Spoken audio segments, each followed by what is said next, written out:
Gold, trusted gold buyers. మీరు తాకట్టు పెట్టిన బంగారాన్ని విడిపించి ఈ రోజు ఉన్న మార్కెట్ ధరకు కొనబడను. మన ఆర్థిక కష్టాలు వాళ్ళకి పెట్టుబడులు, మన కుటుంబ సమస్యలు వాళ్ళకి చాలా వరాలు. మనం ఎక్కడ కన్నీరు చూపిస్తున్నా వాళ్ళు ఓదార్సుని నటిస్తారు. మన కష్టాలు తీరుస్తున్నట్లు వాళ్ళు మనతో కలిసి మెలిసి మనల్ని అప్పుల పాలు చేయడం కాకుండా వ్యభిచార కూపంలోకి దించేస్తుంటారు. వ్యభిచార కూపంలోకి వెళ్ళిన తర్వాత అక్కడ పడ్డ కష్టాలు అంతా ఇంత కావు. అలాంటి కష్టాలు ఎదుర్కొని కొంతమంది స్వచ్ఛంద సంస్థల వల్ల, లేదా కొంతమంది పోలీసుల వల్ల, లేదా మరికొంతమంది అక్కడే కష్టాలు పడి మిగతా వాళ్ళని తీసుకొచ్చే వాళ్ళ సహకారంతోనూ బయటపడ్డ వాళ్ళ జీవిత గాథలను పరిచయం చేసే ఈ కార్యక్రమంలో ఈ వారం ఒక మహిళ, ఆ మహిళ భర్త వేధింపులు తట్టుకోలేక వేరే ప్రాంతంకి వస్తే ఆమెను ఓదార్చినట్లు నటించి ఆమెను ఉపాధి కల్పిస్తామంటూ వ్యభిచార కూపంలో దింపారు ఓ బ్రోకర్. ఆ బ్రోకర్ మహిళ, అంటే మహిళకు మహిళే శత్రువు అనేది నిరూపించింది ఆమె. వ్యభిచార కూపంలోకి ఉన్న ఆమె తిరిగి ఏ విధంగా బయటకు వచ్చింది, అక్కడ ఎలాంటి కష్టాలు పడ్డాయి, కష్టాలను ఎదుర్కొంది, బయటకు వచ్చిన ఆమె సొసైటీ ఆమె ఎలాగ రిసీవ్ చేసుకుంది, భర్త ఏ విధంగా ఆమె పట్ల తిరిగి ప్రవర్తించాడనే విషయాల్ని ఆమెని అడిగి తెలుసుకుందాం. నాగలక్ష్మి గారు నమస్కారం. నమస్కారం సార్, నా పేరు నాగలక్ష్మి, మా తనకల్లు.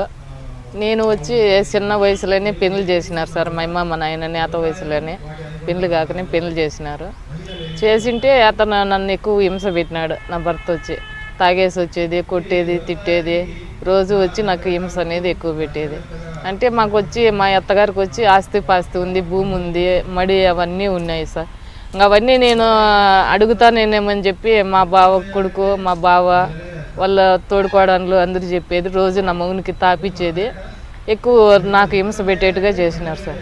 ఇంకా నన్ను ఇంటి పంపించేయాలి అని చెప్పి ఒకరోజు ఎక్కువ తాపేసినారు. కిరసనాలు కానీ చేతికి ఇచ్చినారు సార్. ఆమె సంపేసుకోండి చెయ్యి, మేము కలిసి ఇంటి నీకు చూసుకుంటామని చెప్పినారు. అతను వచ్చి ఒక రోజు తాగేసి వచ్చి నా మీద కిరసనాలు పోసి అంటించేదానికి తయారు పడిపోయినాడు. నేను అతను తాగిన మొత్తులే ఉన్నాడు కాబట్టి నేను అతను అక్కడ కిందికి దబ్బేసి నేను బయటకు వచ్చేసినాను. బయటకు వచ్చేసిన తర్వాత ఇంకా ఒళ్ళు అంతా కిరసనాలు పోసేసినాడు అని చెప్పి చీర అంతా పెరికేసినాడు. ఆ తాగిన మొత్తులో కూడా వచ్చి చీర పెరికేసినాడు. ఇట్లా బఠాన బయలు ఇట్లా బజార్లోనే సార్. ఎవరు ఇరుగు పొగురు వాళ్ళు కూడా అక్కడ ఎవరు మాట్లాడించిన వాళ్ళు కూడా ఎవరు అడ్డం వచ్చిన వాళ్ళు కూడా ఇట్లా అబ్బు చేతులు పట్టుకొని నిలబడుకున్నా. ఉత్త లంగా తన జాకెట్ తన నిలబడుకున్నా. ఒక్కరు కూడా వచ్చి నన్ను ఇది చేసిన వాళ్ళు కాదు. మళ్ళీ ఎవరో మా అమ్మ మా నాయనకి ఎవరో చెప్పింటే మా అమ్మ మా నాయన వచ్చినారు, మా అత్తగారు ఊరికి వచ్చినారు, పిలుచుకొని వచ్చేసినారు. మళ్ళీ అట్లే పిలుచుకొని వచ్చేసి వెళ్ళక నేను ఏదో కూలి పని చేసుకుంటా, మా అమ్మ మా నాయనతో నుండి కూలి పని చేసుకుంటా ఉంటే మా ఊరు పక్కనే పరాకొల్లపల్లి, ఆమె పేరు రవణమ్మ. ఆమె వచ్చి రోజు నువ్వు ఇట్లా కూలికి పోయేదానికన్నా నువ్వు హైదరాబాద్ పోతే నెలకు 15,000 లేదా 10,000 జీతం ఇస్తారమ్మా. నువ్వు ఇంట్లో వంట చేసేది, బోకులు కడిగేది, కసువులు ఊడిసేది అట్లాంటివి చేసుకునేది అని చెప్పింది. కానీ నేను వినలేదు. వినకుండా గమ్మున ఉండిపోయినా, అట్లే పనికే పోతానే ఉంటుంది. రోజు వచ్చి నన్ను అడుగుతూనే ఉన్నింది. నేను ఎప్పుడూ ఆలోచన చేసి వినలా. ఓ రోజు ఒక 10 రోజులు అయితే మాకు చాలా ఇబ్బంది అయిపోయింది సార్. ఇబ్బంది అంటే చాలా ఇబ్బంది అయిపోయింది. ఇంట్లో తినక ఇది ఏది లేక ఇది కాకుండా ఉండే. ఆ టైంలో ఇంకా నాకు ఎక్కడ అవకాశం జరగక ఏదే దిక్కు తెలక నేను మళ్ళా వచ్చి ఆ టైంలో కూడా అమ్మ అడిగింది, ఏమ్మా పాతావా, ఎట్లా నీ పరిస్థితి ఎట్లుంది, 10 రోజుల నుండి ఏమి సంపాదన కూడా లేదు, తినేకి కూడా మీకు అన్నం లేదు అని అని చెప్పింది సార్. సరే అమ్మా పాతాను లేనని నేను ఇంట్లోటి పనికి అయితేనే నేను పాతాను, వేరే పనికి అయితే నేను ఎక్కడ పోను, నాకు అట్లాంటివి పట్టవు. కానీ మీకు ఆ విషయం చెప్పే ముందు మీకు భర్త వేధించి రోడ్డు మీద కిరోసిన్ పోసి చంపడానికి ప్రయత్నం చేస్తున్నప్పుడు మీ నాన్నగారు మీ అమ్మగారు వచ్చి ఉన్నారు, కానీ కాలనీ వాళ్ళు ఎవరు ఆదుకోలేదు. పోలీస్ స్టేషన్ కంప్లైంట్ ఎందుకు ఇవ్వలేదు? కంప్లీట్ ఇచ్చినా కూడా పోలీసు వాళ్ళు అప్పటికి పట్టించుకోలేదు సార్. ఎవరు నాకు ఆస్తి కావాలని కూడా కంప్లీట్ ఇచ్చినాము. నా మొగునాస్తి నాకు స్వాధీనం కావాలని కూడా కంప్లీట్ ఇచ్చినాము.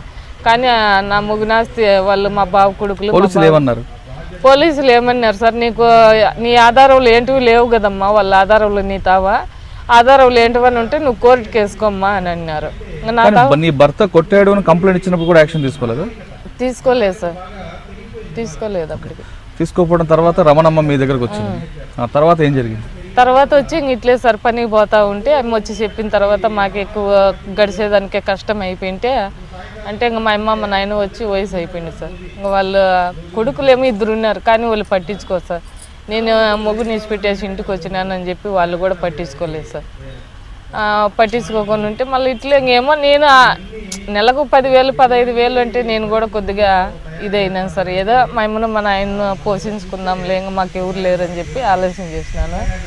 మళ్ళీ మా కూలికి ఇంట్లో మా అమ్మ మా నాయనకు కూడా చెప్పిందిలే నేను ఇట్లా వెళ్ళిపోతానమ్మా అని. కూలికి పోతానని చెప్పేసిన వెళ్ళిపోయినా. మళ్ళీ మా ఊరు పక్కనే స్టేషన్ ఉండింది. ఆ స్టేషన్ కాడికి వచ్చేయమ్మ నువ్వు టిక్కెట్లు తీసుకుంటాను అని చెప్పింది అమ్మ రవణమ్మ. టిక్కెట్లు తీసుకుంది. నేను ఆ స్టేషన్ కాడికి వెళ్ళక మళ్ళీ వచ్చి కదిరికి పిలుచుకొని వచ్చేసింది. కదిరికి పిలుచుకొని వచ్చి రైలు స్టేషన్లో దిగినాము. రైలు స్టేషన్లో ఏంటి మళ్ళీ గెజిల్రెడ్డిపల్లి క్వార్టర్స్లోకి పిలుచుకొని వచ్చింది. గెజిల్రెడ్డిపల్లి క్వార్టర్స్లో వచ్చి ఒక అతని పేరు ఒలి, ఒక అతని పేరు అజీమ్. వాళ్ళిద్దరు వాళ్ళు మొత్తం అంతా మెయింటింగ్ అంతా వాళ్ళిద్దరిదే. ఈ అమ్మ తనకల్ నుండి కదిరికి పిలుచుకొని వచ్చింది. వీళ్ళు ముగ్గురు బోకర్లే సార్. మొత్తం అయితే ఇప్పుడు వీళ్ళిద్దరు ముగ్గురు మాత్రం బోకర్లే, పక్కా బోకర్లే. ఇక్కడ నింటే అమ్మాయిలను అక్కడ పిలుచుకొని పోయి ఇది చేసే బోకర్లు మాత్రమే. మళ్ళా టిక్కెట్లు బుక్ చేయాలని చెప్పినారు వాళ్ళు. భాషలు అంటే నాకు భాష రాకుండా ఉండే సార్, అప్పుడు హిందీ రాకుండా ఉండే. వాళ్ళు మాట్లాడుకుండేది నాకు అర్థం కాకుండా ఉండే. వీళ్ళిద్దరు అజయ్ అని ఒలి మాట్లాడుకుండేది. టిక్కెట్లు 3 రోజులు పడుతుంది, 2 రోజులు లేట్ అవుతుంది అని ఎమ్మక రవణమ్మకి చెప్పినారు. మళ్ళీ ఏమక్క నేను నీ ఎమ్మని అడిగితే టిక్కెట్లు లేట్ అవుతాయంటమ్మా, 2 రోజులు ఉండాలంట మనం ఏడాను అని. సరేలే అని నేను. మళ్ళీ భోజనము వాళ్ళు బాత్రూము పాస్ బాళ్ళన్న ఒంటికి ఏంటికి వాళ్ళన్నీ వాళ్ళు లోపలని అన్నీ ఇచ్చేసినారు. నన్ను బయటకు రానియకుండా కదిర్లోనే సార్ గెజిల్రెడ్డిపల్లి క్వార్టర్స్లో చేసినారు. నేను బయటకు వస్తే నన్ను ఎవరన్నా పట్టుకుంటారేమో లేదు కనుక్కుంటారేమో అని చెప్పి నన్ను బయటకు రానియకుండా ఇది చేసినారు. కానీ మళ్ళీ 3 రోజుల తర్వాత టికెట్లు బుక్ అయినాయి అని చెప్పి మళ్ళీ 3 రోజుల తర్వాత బురకాయ వేసినారు. నాకు బురకాయ వేసినారు, ఆటోలో పిలుచుకొని పోయినారు స్టేషన్కు. మీరు అడగలేదా నాకు బురకా ఎందుకు వేస్తున్నామని? అడిగినాను. ఇట్లా పిలుచుకొని పోయేటప్పుడు ఎవరన్నా చూస్తే మళ్ళీ పోలీస్ కంప్లైంట్లు ఇస్తారు, అవి ఇవి ఇబ్బంది అవుతాయి అని అన్నారు. ఇప్పుడు పని చేసుకునేదానికే కదా పాతాండేది, ఇంకేంటికి కాదు కదా అన్నారు. అప్పుడు కూడా అడిగినాను నేను, పని చేసుకుండేకేమ్మా నీకేం మేమేమన్నా అబద్ధం చెప్తామా అన్నారు. ఏమో అబద్ధం చెప్తున్నారు ఎట్లా అని కూడా అడిగినాను నేను ఆ టైంలో కూడా. ఇంక మళ్ళీ ఎందుకు బురకాయ ఎత్తన్నారంటే ఎవరన్నా చూస్తే నీకు ఇబ్బంది అవుతుంది మాకు ఇబ్బంది అవుతుంది అన్నారు. సరేలే ఇంకేమో లేని చెప్పి నేను ఆలోచన చేసిన. అంటే ఇప్పుడు ఉన్న గవనం అప్పుడు లేదు సార్ మాకు. ఇప్పుడు ఉన్నట్టు అప్పుడు ఉన్నట్టే కదా అది వేరేగానే ఉండు. మళ్ళా పిలుచుకొని పోయినారు, కదిరి స్టేషన్లోకి పిలిచిపోయినారు. మళ్ళీ ఆడొచ్చి దీనికి ఇక్కడ ఉంది సార్ ఇది గుంతకల్, ఇది గుంతకల్ కాదేమో ఇక్కడ కాదు సార్, ధర్మవరానికి సార్. ధర్మవరానికి పిలుచుకొని పోయినారు. నైట్ 11 గంటలకు ఉందంట ట్రైన్. ఆ ట్రైన్కి ఎక్స్ప్రెస్కు పిలుచుకొని పోయినారు. నాకు ఇక్కడ చెప్పిండేది ఏమని హైదరాబాద్కు అని చెప్పినారు. సరేలే అని చెప్పి హైదరాబాద్కే కదా అని చెప్పి నేను ఆలోచన చేసిన. హైదరాబాద్ దాటుకున్నాము, అన్నీ దాటుకున్నాము. ఆటికి పోనాక ఇదేనా అంటే నేను హైదరాబాద్, ఇది హైదరాబాద్ కాదు ఢిల్లీ అంటారు. రవణమ్మను ఒలి ఇక్కడ నుండి తీసిచ్చిండేది టిక్కెట్లు అజీమ్ మెయిన్ బోకర్ వాడే. మాకు టిక్కెట్లు కట్టినింటి వాని ఖర్చులు అవన్నీ ఇక్కడి నుండి పంపించిండేది వాడే. వీళ్ళిద్దరు నాతో వచ్చిండేది మాత్రము ఒలిని రవణమ్మ. వీళ్ళు నన్ను నాటికి పిలుచుకొని పోయిండేది. మళ్ళీ ఇక్కడి నుండి అజీమ్ ఫోన్ చేసినాడు అక్కడ ఎవరికి జరీనాకు ఫోన్ చేసినాడు ఢిల్లీకి. అప్పుడు ల్యాండ్ ఫోన్లు సార్ ఉన్నింది. ఫోన్ చేసినాడు. మళ్ళీ ఆయమ్మ ఏమని చేసింది ఆటో పిలుచుకొని రైల్ స్టేషన్ దాకా వచ్చింది. రైల్ స్టేషన్ దాకా వచ్చేళ్ళకి ఇంక వీళ్ళు మామూలుగా ఒలిని రవణమ్మ మామూలుగా పిలుచుకొని వస్తానే ఉన్నారు మనసుల్లో. పాతాన్నిటి గుర్తుపెట్టేసినారు వీళ్ళు వాళ్ళిద్దరిని, అమ్మ జరీన్ అనే అమ్మ. మళ్ళీ పిలుచుకొని పాతాన్నిటి పిలుచుకునింది, ఆటోలకు వస్తానే పెట్టుకుంది. బిరిబిన్ను వచ్చేసింది. బిరిబిన్ను వస్తానిట్టే ఊకున్న మళ్ళీ పైకి ఇట్లా చిన్న చిన్న కమరాలు ఉంటాయి సార్, పైన చిన్న చిన్న కమరాలు ఉంటాయి. పిలుచుకొని పోయినారు. రూమ్కి పిలుచుకొని పోతే ఇట్లా పెద్ద హాల్ ఉంది సార్, పెద్ద హాల్ ఉంది. పైన చిన్న చిన్న రూమ్లు ఉన్నాయి. ఒక హాళ్ళు 3 రూమ్లు ఉన్నాయి. పైన కింద ఇట్లా పెద్ద హాల్ ఉంది. ఆ హాల్లో వచ్చి అన్నీ టేబుల్ మాదిరి వేసినారు. ఇవి చెక్క ఉంటాయి సార్ టేబుల్. అట్లాంటివన్నీ ఇట్లా వరుస అట్లా వరుస ఇట్లా 4 పక్కల 4 వరుసలు వేసినారు. 4 పక్కల 4 వరుసలు వేసినారు. కానీ 4 పక్కల జీన్స్ ప్యాంట్లు వేసుకున్నారు, టీ షర్ట్లు వేసుకున్నారు, ఎంటుకలన్నీ ఎరపోసుకున్నారు, లిప్స్టిక్ మేకప్లు చేసుకున్నారు, మిడ్డీలు వేసుకున్నారు. మొత్తం అంతా లైన్లు కూర్చున్నారు ఆడపిల్లలంతా. నేను వాళ్ళ కళ్ళ చూసి నేను ఆశ్చర్యం పడిపోతే ఏందక్క వీళ్ళు ఇట్లా కూర్చున్నారు అని అడిగినాను నేను. నాటికి వాళ్ళంతా ఇంట్లో ఉండోలేమ్మా, వాళ్ళంతా వాళ్ళ కూతుర్లు వాళ్ళ కోడన్లు అని చెప్పిరే. ఈడే మనం పనిచేసేది అని చెప్పింది అమ్మ. ఇట్లా పనిచేసేదానికి ఇల్లంతా ఎలక్కి ఎట్లా కూర్చున్నారు అని అంటే, అది నీకు వేరేగా ఉందిలే, నేను పైన చెప్తా పదా రూమ్లోకి పోదామని. మళ్ళీ పైకి పిలుచుకొని పోయినారు, భోజనం మెత్తకొచ్చి పెట్టినారు. కొంచెంసేపు రెస్ట్ తీసుకోండి అని చెప్పింది జరీనా. కొంచెంసేపు పండుకున్నాము. కొంచెంసేపు పండుకున్న తర్వాత మళ్ళీ లేచినాము, స్నానం చేయకండి అని చెప్పి పంపించినారు కిందికి. స్నానం చేసినాము, మళ్ళీ డ్రెస్ వేసుకోమనింది. అక్కడ పంజాబ్ డ్రెస్సులు వేసుకోవాలంటే ఇట్లా చీరలు కట్టుకొనిరు. పంజాబ్ డ్రెస్ వేసుకోమన్నారు. బ్యూటీ పార్లర్ పిలుచుకొని పోయింది జరీనా. నన్ను పిలుచుకొని పోయింది. మళ్ళీ ఎంటుకలు కటింగ్ చేయించింది. మగం అంతా బాగా నీట్గా చేయించేసింది. ఐబ్రో చేయించేసింది. ఫుల్గా మనిషిని బాగా మేకప్ చేసేదానికి తయారు చేయించేసా. బ్యూటీ పార్లర్ పిలుచుకొని పోయి మళ్ళీ అడిగి పిలుచుకొని పోయి మళ్ళీ ఇంటికి పిలుచుకొని వచ్చింది. మళ్ళీ పైకి పిలిచిపోయింది. పైకి పిలిచిపోయి ఇంకో పాప అనే పాప ఉంటే ఆయమ్మతో ఉండే పిల్లలకే చెప్పింది, పాపకు గౌని అదే మిడ్డీ వేయించుకొని కిందికి పిలుచుకురండి అని. మేకప్ చేసుకొని వచ్చినారు. పిలుచుకొని వచ్చిన తర్వాత మళ్ళా కిందికి పిలుచుకొచ్చినారు మిడ్డీ వేసి. పిలుచుకొని వచ్చి మళ్ళా అడగొసని పెట్టారు నన్ను కూడా వాళ్ళలోనే. జరిగిన తావు ఒక 50 మంది ఉన్నారు. ఇంకొక తావు అసిన నేమతావు ఒక 40 మంది ఉన్నారు. ఇంకొక ఏమో తావు వచ్చి ఒక 100 మంది ఉంటారు. అంటే వెరైటీగా నీ తావు 30 మంది, ఇట్లా ఈసారి తావు 40 మంది, ఆసారి తావు ఒక 50 మంది, అట్లా ఒక్కొక్కరు తావు ఒక్కొక్కరు మెయింటైన్ చేసేది. ఆడికి పిలుచుకొని పోయిన తర్వాత ఇక అక్కడ ఉండే పోలీసులు లంచాలు తీసుకున్నారు సార్. ఢిల్లీలో ఉండే పోలీసులు ఇప్పుడు నన్ను పిలుచుకొని పోయినారు. నన్ను పిలుచుకొని పోయిన తర్వాత అక్కడ గరివాళ్ళని ఉంటారు. ఇప్పుడు ఆ ఇల్లు నీదనుకో సార్, ఆ ఇంటి ఓనరు నువ్వే. ఆ ఇంటి ఓనర్ను నువ్వు పోలీసులు వెళ్ళంపుతావు. ఇట్లా పలానా అమ్మాయి వచ్చింది ఆంధ్రాని ఇంటి, నువ్వు రావాలా సార్ అని చెప్తారు. అది ఎస్ఐయో లేకపోతే డిఎస్పో ఎవరో తెలియదు మాకైతే. పిలుచుకొని వచ్చిన తర్వాత మళ్ళీ ఇప్పుడు పిలుచుకొచ్చిన తర్వాత నాకు పిలిచినారు లోపలికి. నీ పేరు ఏం పేరు అన్నారు. అక్కడ వచ్చి బేబీ అని పెట్టినారు. ఇక్కడ పేరు చెప్పనేళ్ళు అక్కడ వచ్చి బేబీ అని పెట్టినారు. నువ్వు యా ఊరు నింటి వచ్చినావు అని అడిగారు. నేను వచ్చి ఆంధ్రా నింటి వచ్చినాను అన్నాను. మళ్ళీ నీ ఇష్ట ప్రకారమే వచ్చినావా అని అన్నారు. అవును నా ఇష్ట ప్రకారమే వచ్చినాను అన్నాను. నీకు ఇష్టమేనా అన్నారు. ఇష్టమేను అన్నా. అప్పటికి కూడా నాకు పూర్తిగా అర్థమైందిలా. పని కోసం అనుకున్నాను, పని కోసమే అనుకున్నాను. అప్పటికి కూడా పూర్తిగా అర్థం కాదు. వాళ్ళు చెప్పనులే నాకు. సరేలే అని చెప్పినారు. నా ముందరనే 100 రూపాయల నోట్ల కట్టలు 4 కట్టలు తీసుకున్నాడు సార్ ఆడ ఉండే పోలీసు. వాటికి వచ్చిన పోలీసు అయితే 4 కట్టలు తీసుకున్నాడు. ఇప్పుడు దీనికి నువ్వు కంపెనీకి నువ్వు ఓనరు, నువ్వు నడుపుతా ఉండవు.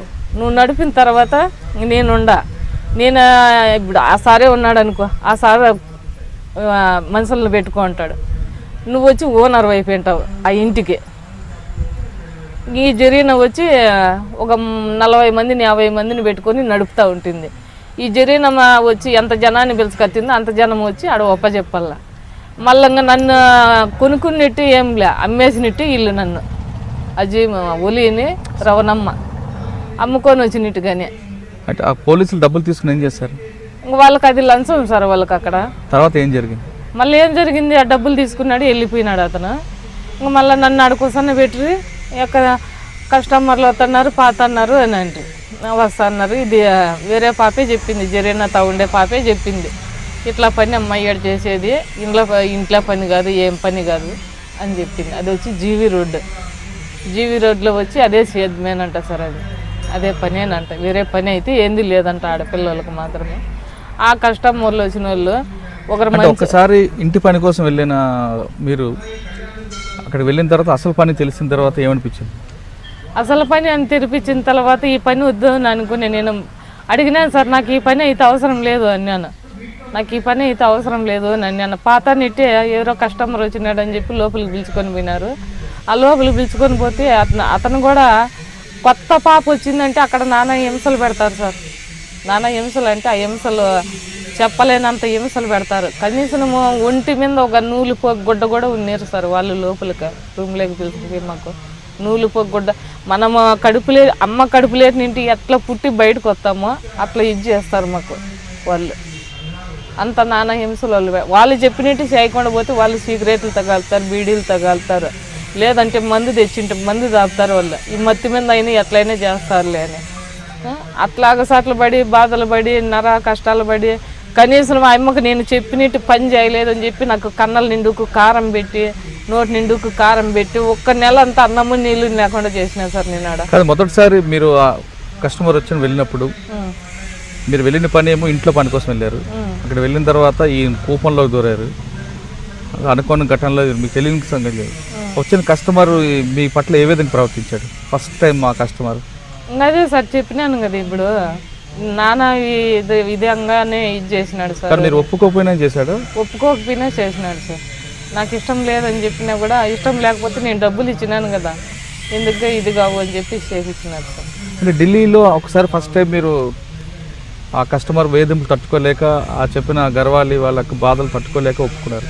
ఎలాంటి కస్టమర్లు వచ్చి వస్తుంటారు అంటే కొంతమంది వాళ్ళలో కూడా కొంత జనం మంచి వాళ్ళు ఉంటారు, కొంత జనము అరాచకం మంచులు ఉంటారు, కొంత జనము ఇదిగా ఉండే మన కుటుంబంలో ఎట్లా ఉంటారు అట్లా వాళ్ళు ఉంటారు సార్.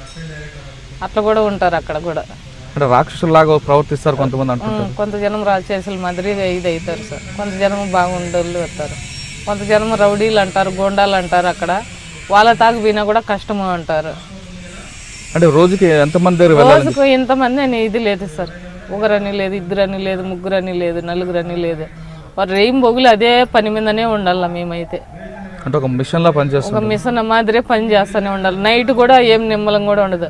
కనీసం తిండి తినే కూడా నిమ్మలం ఉండదు. వాళ్ళు ఎక్కువ కస్టమర్ అది 1 కానీ 2 కానీ 3 కానీ 4 కానీ లోపలే కస్టమర్లు పెట్టుకొని ఒకరి మించి ఒకరు ఇది చేసుకుంటానే ఉండాలి సార్. అది లోపల కూడా నువ్వు వేరే వాళ్ళ తాకు మళ్ళీ వేరే వాళ్ళ తాకు పంపించకూడదు. నీ తాకు ఎంతమంది కానీ అంతమంది నువ్వే ఇది చేయాల. అట్లా టైంలో మేము ఇది చేసి కూడా మాకు పొద్దు గుంకెలకు మాకు నీరసం వచ్చినట్టు అయిపోతుంది, సుస్తు అయిపోతుంది. మాకల్లా అయితే తినేదానికి సక్రంగా తిండి ఉండదు సార్. అక్కడ అంత అనుభవించేసినాం మేము. కానీ ప్రతి మహిళకి నెలకి కొంత డేట్ ఉంటుంది కదా, ఆ డేట్లో కూడా చేయమని ఆ డేట్లో కూడా అవి కండమ్స్ వాడతాం కదా సార్. అక్కడ కండమ్స్ ఇస్తారు. అదే పనిగా డబ్బాలు బాక్సులు తెప్పిస్తారు సార్. అవి వేసుకొని ఇది చేయమంటారు. అవి వేసి చేయండి మీరు. అట్లా ఏమో ఇది కాదండి. కొంతమంది రాక్షసులాగా ప్రవర్తించడం, మనుషులను కొరకడం లాంటి చేస్తారంట, నిజమేనది? నిజమే సార్. అంటే అటువంటి ఘటనలు మీకు ఎదురయ్యా? ఎదురైనాయి సార్. ఎవరి దగ్గర? కస్టమర్ల దగ్గరే సార్. ఇంకెవరి దగ్గరే, వేరే వాళ్ళ దగ్గర ఎవరి దగ్గర లేదు. కస్టమర్ల దగ్గరే. ఇది ఏ రకంగా హింసిస్తుంటారు? ఏ రకంగా అంటే వాళ్ళు చెప్పినట్టు మేము వాళ్ళు వేరే విధాలుగా చెప్తారు సార్. అవి రకరకాలుగా చెప్తారు. ఇప్పుడు మీరు చూస్తుంటారు కదా టీవీలన్నా సినిమాలన్నా సెల్ ఫోన్లన్నా కానీ అదే విధంగా చేయాలని అడుగుతారు వాళ్ళు.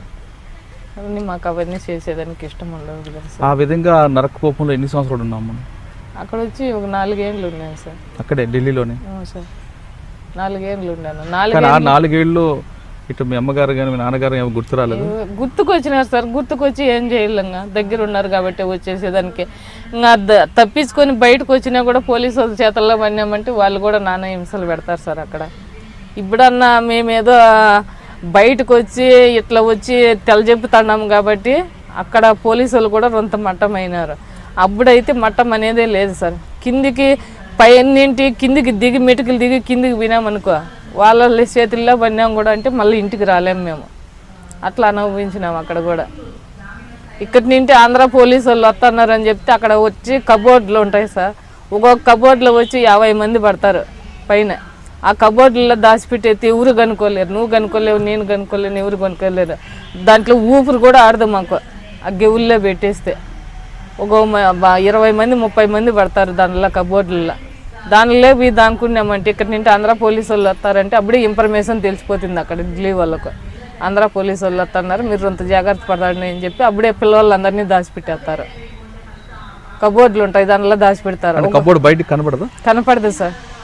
మామూలుగా కబోర్డులు అంటే చిన్న చిన్న కబోర్డులు ఎంతే సార్. దానిలో వాకిన్లు కూడా అవి లోపలికి గెల్లి పెట్టినా కూడా మామూలుగా ఎట్లుంటాయి అట్లే ఉంటాయి. అక్కడ వేరే విధంగా కూడా మళ్ళీ మూసినారా తెరిచినారా దీనికి గెల్లు ఉన్నాయి అని కూడా కనుక్కోలేరు ఎవరు కానీ. అట్లుంటాయి ఆ కబోర్డులో. ఆ కబోర్డులో ఒకవేళ పానం ఉండి 1 గంట పడుతుందో 2 గంటలు పడుతుందో వాళ్ళు వచ్చి వెళ్ళిపోయాక అంతకు లోపల సత్య చేయొచ్చు, బతికితే బతకచ్చు దాంట్లో. ఆ కబోర్డులు ఎట్నింటి బయటకు అయితే పల్లెం తిరిగిపోయినాయి. 4 సంవత్సరాల తర్వాత ఢిల్లీ నుంచి ఎక్కడికి వెళ్ళాము? ఢిల్లీ నుంచి నాకు పెట్టిండి హింసలు అనేది చూడలేక కింద వాచ్మ్యాన్ ఉన్నాడు సార్. వాచ్మ్యాన్ ఉంటే ఆ వాచ్మ్యాన్ తర్వాత నుండి బయటకు వచ్చినాను సార్. నేను బయటకు వచ్చి ఆ వాచ్మెన్ అనేప్ప నాకు టిక్కెట్ తీసిచ్చి ఆటో బాడికి ఇచ్చి ఆటోకి ఎక్కించి ఆటో ఇప్పకి చెప్పి ట్రైన్ ఎక్కించినాను నాకు అనంతపురం ట్రైన్. ఇక్కడ ఇప్పుడు ఢిల్లీ నుండి ఇక్కడ అనంతపురానికి ట్రైన్ వచ్చింది కదా సార్, ఆ ట్రైన్ ఎక్కించినాడు. మళ్ళీ అనంతపురం నుండి అనంతపురంలో దిగినాను. మళ్ళీ ఇక్కడ అనంతపురం బస్ స్టాండ్కి వచ్చి బస్సు ఎక్కి మా ఊరికి వచ్చినాను సార్. మా ఊరికి వచ్చిన తర్వాత ఇక్కడ కూడా మా పుట్టినలో కూడా చాలా ఇదే అయినాం సార్. అంటే నువ్వు అక్కడి నుంచి తప్పించుకుని వచ్చిన తర్వాత మీ కుటుంబం అనంతపురం వచ్చావు, అనంతపురం నుంచి మీ పుట్టింటికి వెళ్ళావు, వాళ్ళు నేను ఆదరించారా? ఆదరించలేదు సార్. ఎక్కడ పోయింది ఏం కథ అని అందరూ సూటిపోటు మాట్లాడిన వాళ్ళే కానీ ఒక్కరు కూడా ఏదో ఆమె అగసాట్లో పడుకొని వచ్చింది, ఆమె బాధలు పడుకొని వచ్చింది లేదు. ఈ సానుభూతి అనేది చూపించలేదు సార్. సానుభూతి ఇంట్లో వాళ్ళు తల్లి నేను ఇంటికి వచ్చేళ్ళకనే తల్లిదండ్రి కూడా లేరు, తల్లిదండ్రి చనిపోయినారు. అన్నున్నాడు, తమ్ముడు ఉన్నారు, వాళ్ళు కూడా ఏం పట్టించుకోలేదు సార్. అమ్మ అక్కడ పోయి వచ్చింది, మాకు ఏం పని అమ్మతో ముగ్గుని ఇచ్చిపెట్టేసింది. అమ్మ నాయన చనిపోయినారు ఈ అమ్మ గురించి అని చెప్పి మా అమ్మ మా నాయన చనిపోయినారని చెప్పి అన్న తమ్ముడు ఇద్దరు పట్టించుకోలేదు సార్. ఉండారు ఉండేకేమో ఎవరు పట్టించుకోరు. అట్లా టైంలో కూడా నేను ఉండి కూడా జీవనం చేసుకున్నాను సార్. ఎట్లా మామూలుగా పక్కన ఉంటారు కదా ఇరుగు పొరుగు వాళ్ళు కూడా చుట్టుపోటు మాటలతోనే పొడిచినారు. కానీ ఏదో ఆ అమ్మాయి వచ్చింది మనం ఆడమనిషం కదా ఆ అమ్మని ఎట్లాంటి అని అనుకునేది కూడా లేకుండా అనుకున్నారు సార్. నీళ్ళ కొల్లాయిల కాడంట పనికి బీంతావంట అమ్మ అక్కడ పోయి వచ్చింది, అమ్మ అగసట్లు పడి వచ్చింది, ఆ బాధలు పడి వచ్చింది అని అనుకునే వాళ్ళు ఉన్నారు సార్. ఎదురుగా అయితే అన్నోళ్ళు లేరు, ఎదురుగా అంటే కొంత బాధపడతారని సూటుపోటు మాటలతోనే. ఇప్పుడు నేను నువ్వు ఇక్కడ కూర్చోండవు, నేను ఆడ అనుకునేది నీకు వినపడతానే ఉంటుంది కదా సార్. అది అనేది మనసులో ఒక బాధ అనేది కలుగుతానే ఉంటుంది సార్. మేము బుద్ధి లేకుండా ఈ బాధ ఎక్కువ ఉంది. ఈ బాధ కొన్నాళ్ళు అనుభవించినాము. ఎప్పుడైతే మళ్ళీ మాకు తెలియదు అని చెప్పి మేము ఏరో వాళ్ళు వచ్చి మాకు ఎవరో కదిరిలేక ఏదో పని మీద వచ్చింటే మళ్ళీ ఇట్లా నువ్వు ఫలానా తాగిపోతే నీకు న్యాయం జరుగుతుంది అని చెప్పినారు. ఫలానా తాగంటే ఎవరు అంటే మళ్ళీ ఇట్లా అని మళ్ళీ ఈసారి ఇచ్చుకున్నారు. మళ్ళీ ఈ మేడంకి ఎవరో చెప్పినారు ఇట్లా పలానూరు నుండి పలానా తనకల నుంచి అక్కడి నుండి ఏమో వచ్చింది అని చెప్పినారు. చెప్పాక మళ్ళీ ఎల్లప్ప సారు భానూజీ మేడము వచ్చి మా ఇంటికాడికి కారు వేసుకొని వచ్చినారు సార్.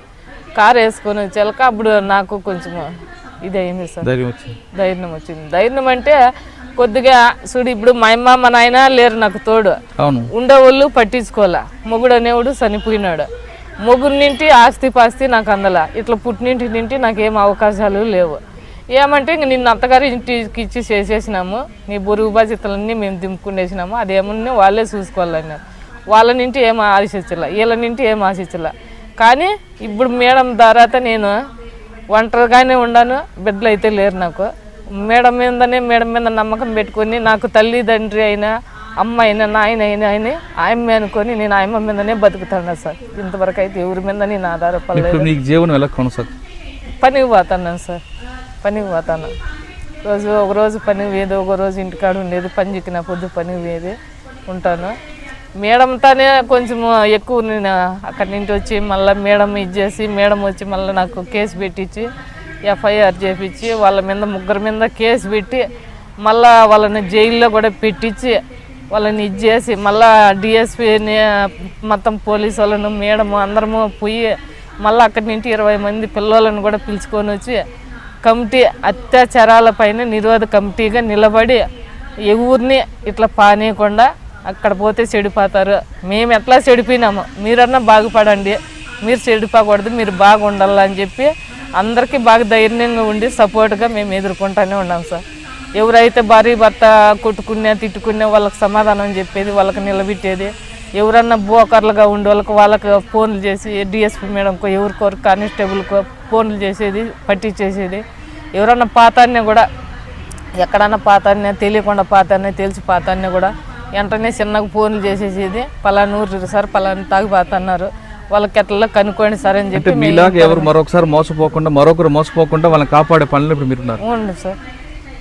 ఇప్పుడు మేమంటే ఎట్లా చెడిపోయినాం సార్, మా జీవితాలు ఎట్లా చెడిపోయినాయి. ఉండోళ్ళన్నా ఏదో బాగుపడుకోవాలి అని చెప్పి మేము ఇది కమిటీ నెంబర్గా 10 మంది ఉన్నాం సార్. 10 మందిలో కూడా మాకు అదే ఇదిగానే ఉండాము. మేము ఏటికైనా సిద్ధమే. ఒకవేళ మా పానాలు పోయినా మాకేం నష్టం లేదు, ఉండోళ్ళన్నా బాగుపడాలని చెప్పి మేము కమిటీ నెంబర్లకు ఎందుకొని దీనిల మీద డ్యూటీ చేస్తున్నాం.